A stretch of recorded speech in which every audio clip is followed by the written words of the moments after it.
Idol, tuyo na ang sinampay ko. Ito naman yung RD.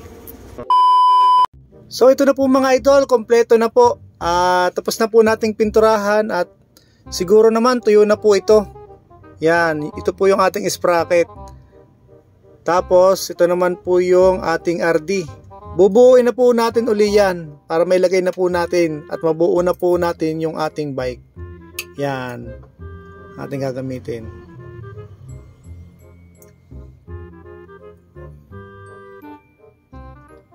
Yan mga idol, umpisahan na po nating buuin.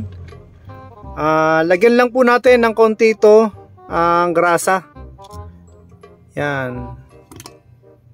Ang ginamit natin dyan mga idol ay ganun pa rin, Kobe grease, high temp na po.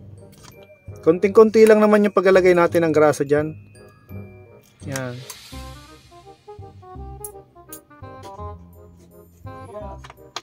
Ay.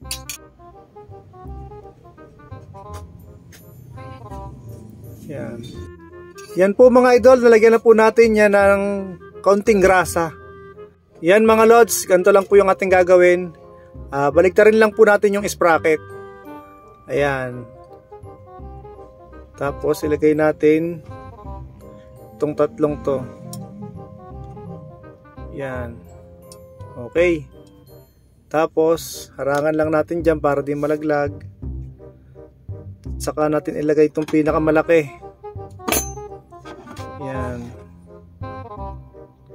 Yan mga lods, kailangan sunod-sunod po yung ano niyan, kasi may forma po yan eh. Yan mga idol. Tapos lagyan po uli natin ng yan, pinakang spacer niya o washer niya. Spacer, yan. Okay. Tapos yung siyempre yung malaki pa rin. Para di po kayo malito, hanapin nyo lang po yung maliit. Yan. Tapos hanapin din nyo dito yung maliit para yun po yung susundan natin.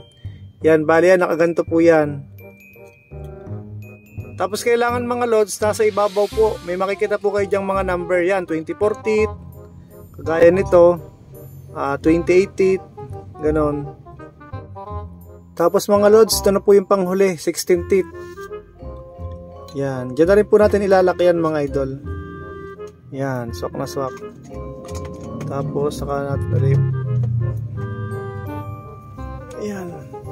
Tapos gagamit lang po tayo ng flower. Ito na po mga idol, okay na. Tapos na po nating higpitan yung mga bolt. So mga idol, ang isusunod naman po natin itong RD.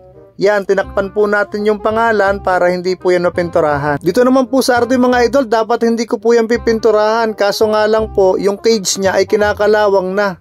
Kaya naman mga idol, isinabay ko na rin pong pinturahan. Bali mga idol, ang ginawa ko naman po dyan, kung mapanood nyo po sa last video ko, yung cage niya may mga kalawang, dun lang po ako naglinis o dun ko lang po niliha. Kagaya nito mga idol, hindi na po nahagip yan ng pintura. Yan. Ngayon mga idol, lalagyan naman po natin ng kaunting grasa yung mga bolt. Bali ito pong bolt na to ay para po sa pulley. Tapos ito mga idol, lalagyan din po natin ng kaunting grasa. Para po pag ikot ng pulley ay smooth na smooth. At saka maiwasan din po natin yung pagkakalawang. Tapos yan mga idol, ilalagay na po natin yan sa pulley. Saka po itong pinakang takip ng pulley. Ayan. Sa kabila maglalagay din po tayo. So ito na mga idol, ilalagay naman po natin sa pinakang cage po ng RD. Ayan, ilagay na po natin, tapos ilalagay na rin po natin yung bolt. Yan, lalagyan na rin po natin ng konting grasa yung bolt na yan. Tapos hihigpitan na lang po natin ng allen. Hindi po kailangan mga idol na sobrang higpit po ng bolt kasi mahihirapan po sa pag-ikot yung pulley. May tamang higpit lang po yan mga idol. Pero hindi rin naman po ganun kaluwag. Tayo na lang din po yung magtatansya niyan. Tapos mga idol, ang susunod naman po natin yung bolt ng limit screw. Lagyan na lang din po natin ng konting-konting grasa. Yung dalawang maikli mga idol na bolt ay sa high po yan, saka po sa low. Tapos yung medyo mahaba mga idol, ayun naman po yung sa pinakang tension. Ang ibig ko pong sabihin mga idol, ayun po yung maglilimit sa pulley, sa kadena, saka po sa sprocket. Para hindi po sumabit yung kadena o yung pulley sa may sprocket. Tapos ito naman mga idol, yung low saka po high. So ito na po mga idol, tapos na po nating ilagay yung pulley saka po yung mga limit screw. Ayan.